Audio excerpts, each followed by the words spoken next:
The organization that sets the safety standards for sports equipment now says helmets for younger players below high school level shouldn't weigh more than 3.5 pounds because younger players are at greater risk of brain injury and concussion.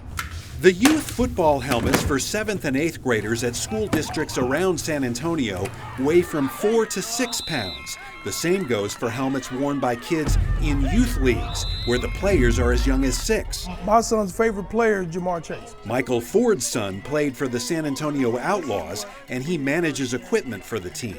They do need lighter helmets, the smaller kids, because their neck muscles aren't built up, and as soon as they put them on, their heads drop right down. Scientific testing at Virginia Tech's Helmet Lab identified another effect heavier helmets have on kids. Lab director Steve Rosen says sensors placed inside helmets found younger players strike their heads on the ground more often. Their necks are weaker, their heads are bigger. So it's difficult. They don't have the neck musculature to support such a heavy mass. And for that reason, they are more likely to hit their heads on the ground while being tackled. That raises concerns about CTE, the deadly brain disease caused by head impacts and concussions that's led to the deaths of some NFL players and amateur athletes.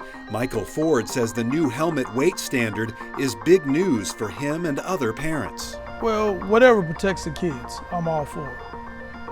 Like I said, as long as it's affordable, parents will buy in.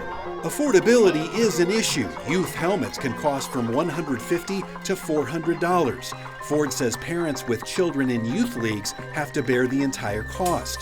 Professor Rosen at the Helmet Lab says the slightly heavier helmets being used by San Antonio school districts are still safe, but the lighter ones will be even safer. The science is based on the kids. Peter Wagner, athletic director at Southwest ISD, says the cost of changing to the new helmets should be manageable because the new standard doesn't take effect until next year. We have to, every 10 years, we have to switch them out anyway.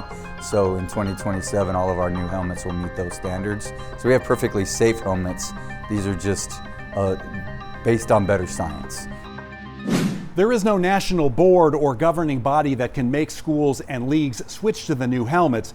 But after September of 2027, manufacturers will no longer be able to make youth helmets that are heavier than the new standard. For the News 4i team, I'm Jay Avila.